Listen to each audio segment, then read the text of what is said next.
The next day, Ira received a phone call from her friend. She told her about an old library her uncle had mentioned, a place where she might find the answers she was looking for.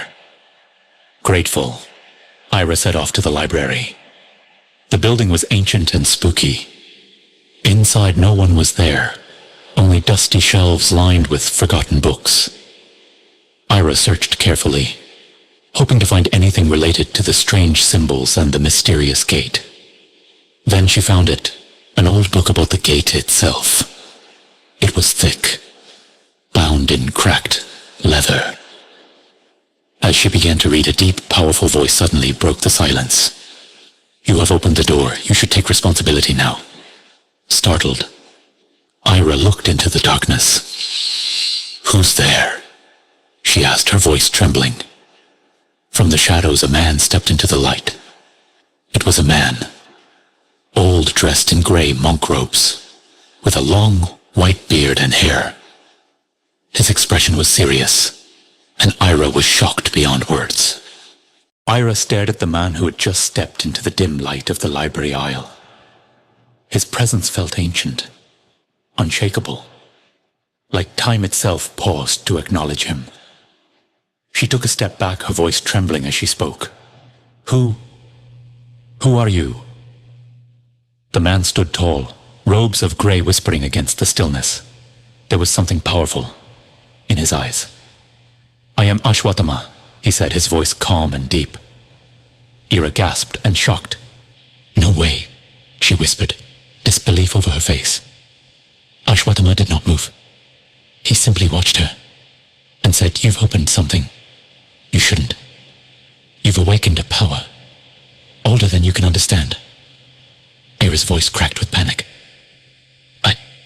I'm sorry, but I don't understand what you're saying." His voice carried the weight of centuries, of pain, of prophecy. "You've awakened something," he continued. "A memory, a gate, your power. And now, the creatures that feed on chaos, they've identified your return. They will come for you." Ira froze. Her breath hitched, as if the world suddenly felt smaller, more dangerous. "What creatures?" she asked, fear beginning to wrap around her heart. "And why me?" Ashwathama's eyes darkened. A shadow seemed to pass across his face. "There are dark beings," he said, "hidden among us, lurking in shadows, waiting for the right time to rise. And now, you are the key." Ira's voice was barely a whisper. "Me?" Ashwathama gave a solemn nod, as though he'd seen this moment coming for lifetimes.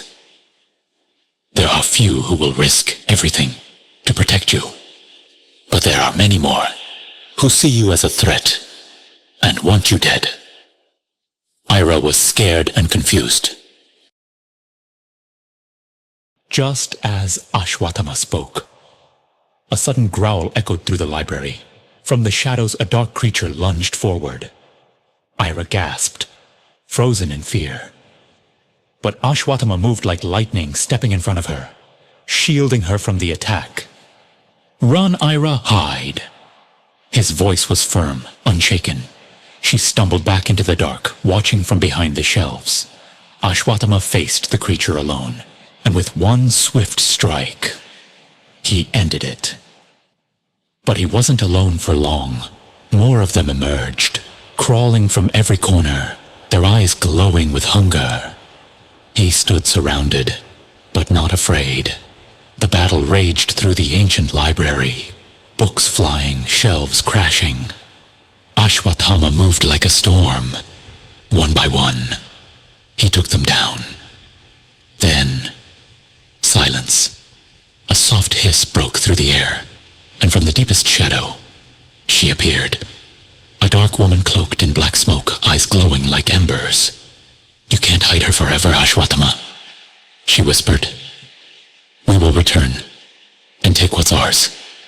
Ashwathama raised his hand to strike, but in a blink she vanished into thin air. The silence returned. Dust floated through the beams of light, and slowly, Ira stepped out from her hiding place, her eyes wide, her heart pounding. She had just witnessed a battle from a world she never knew existed, and nothing would ever be the same again. Her voice soft and shaken.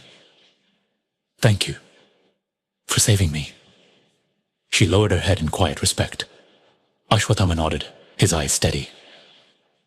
You are not safe anymore, he said. These creatures will return.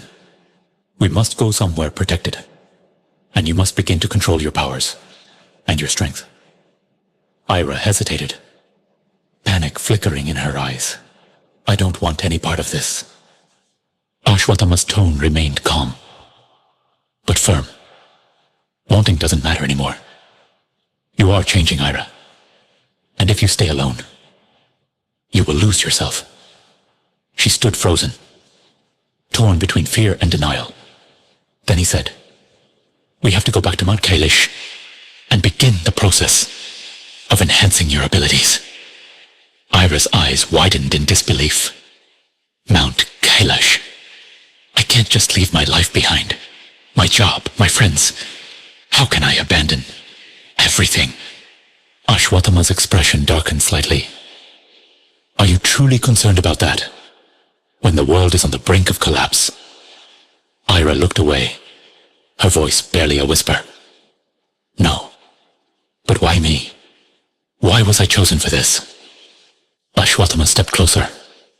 You will get your answers once you accept your fate and choose to move forward. A long silence passed, and then, with a deep breath, Ira nodded.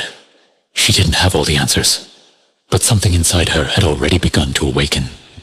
And so, she left behind the life she knew, and followed Ashwathama to the snow-covered mysteries of Mount Kailash, where destiny was waiting.